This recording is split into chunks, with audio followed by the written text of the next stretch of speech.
Le recul de la pensée. Le plus préoccupant de tous les phénomènes actuels autour de nous est qu'ils provoquent un recul de la pensée.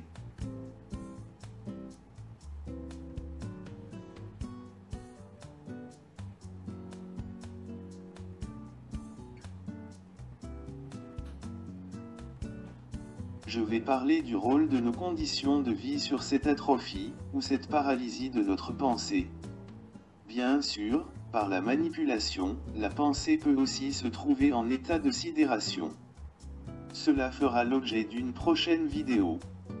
Cependant, il est important de comprendre comment notre pensée est altérée par nos conditions de vie actuelles et d'en être conscient. C'est en effet, sur cette base de pensée atrophiée et lacunaire, que peut d'autant mieux s'infiltrer la manipulation de masse, par le détournement du langage par exemple. Nous y reviendrons.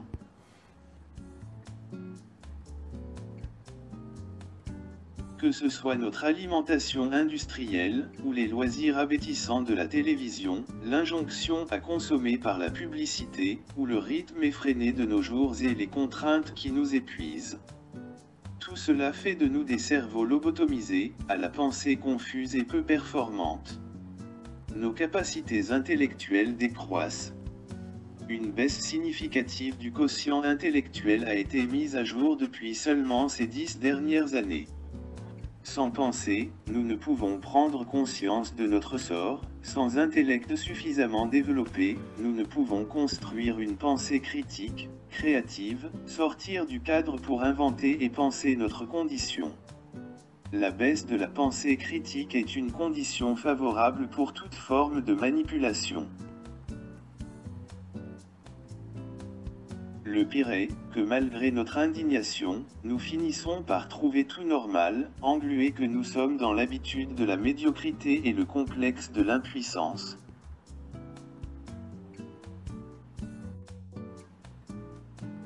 L'atrophie sensorielle. Selon plusieurs chercheurs en sciences humaines, dont Claudine Arroche, par exemple, notre perception du monde, d'autrui et de nous-mêmes est en train de se transformer. Georges Balandier parlait, déjà, il y a 10 ans, d'un nouvel état des choses, depuis la généralisation des nouvelles technologies de communication.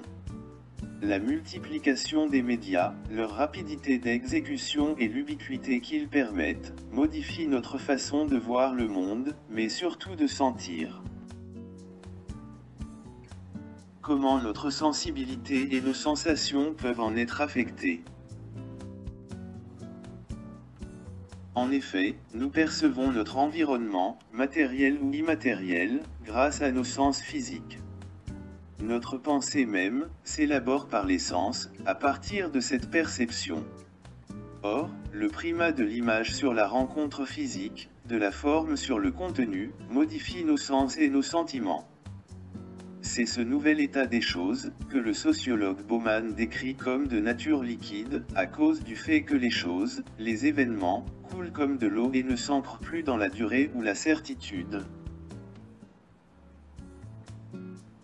Or, c'est ce qui peut s'ancrer dans la durée, la stabilité, la confiance et la profondeur, qui satisfait psychiquement chacun.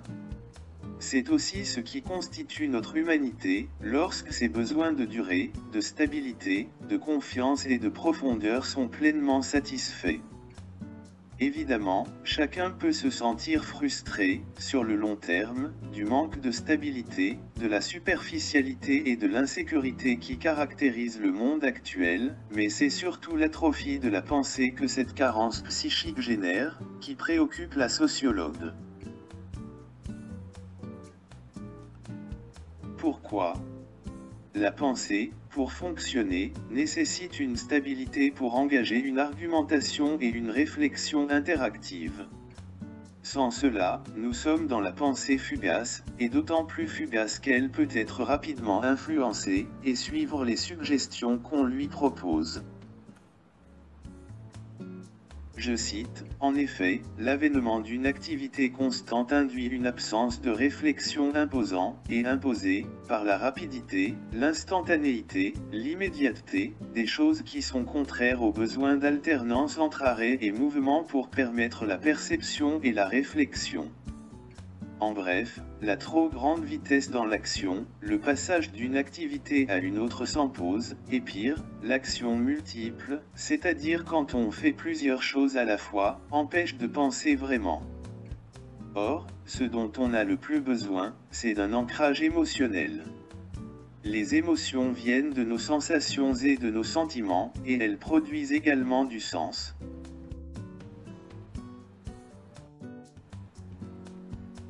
Il faut comprendre que tout ce qui est sensible est à la base de notre compréhension du monde.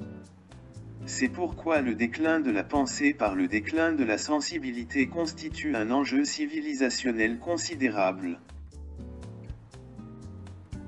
D'autre part, l'affection, c'est-à-dire le fait de ressentir un attachement, joue un rôle dans notre façon de voir les choses.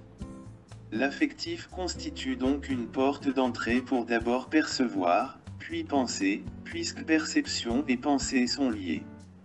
Entre la perception et l'affection, il n'y aurait pas une différence de nature, mais une différence de degré. Autrement dit, toute action sur notre corps, que nous percevons, agit également sur notre moi affectif en même temps que sur notre pensée. Actuellement, à cause de notre mode de vie, notre pensée décline au profit de la réaction immédiate. Or, une réaction n'est pas une réponse. Réagir, à chaud généralement, c'est épidermique. Aucune pensée n'est élaborée pour cela. Il s'agit d'un réflexe.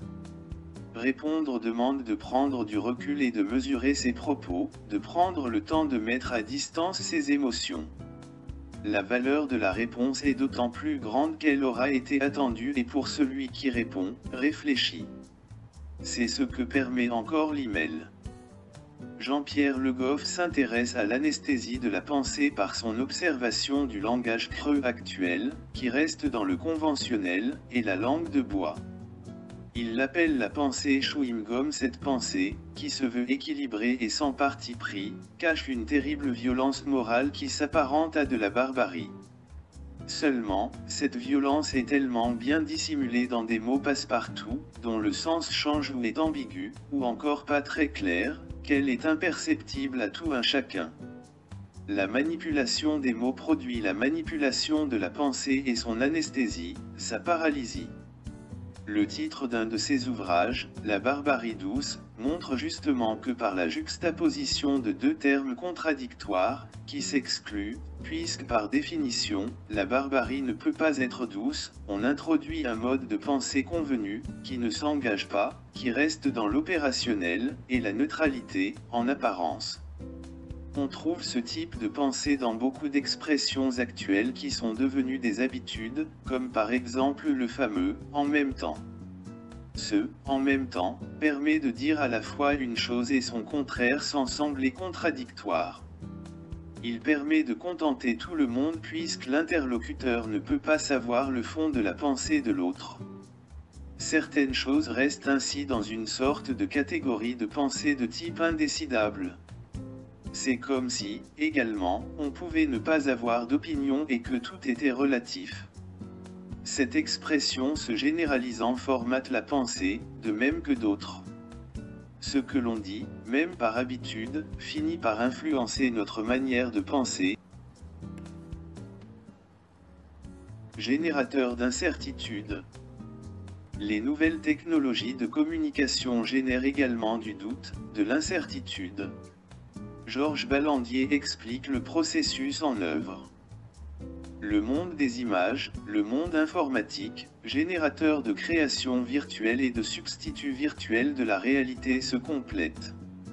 Leurs effets s'ajoutent en se renforçant, ils effacent les évidences anciennes, produisent un univers de la perception et de l'interprétation continuellement en mouvement, instable. Ce faisant, ils créent du doute et fortifient la défiance. Or, l'incertitude elle aussi, rend difficile la pensée, jusqu'à la paralyser. Rien n'est jamais sûr, tout est provisoire, ou bien, cela se décide à la minute, tout de suite, maintenant, et on n'a aucune prise sur le réel. L'instabilité et l'absence de sécurité, de choses sûres, n'arrangent pas notre condition.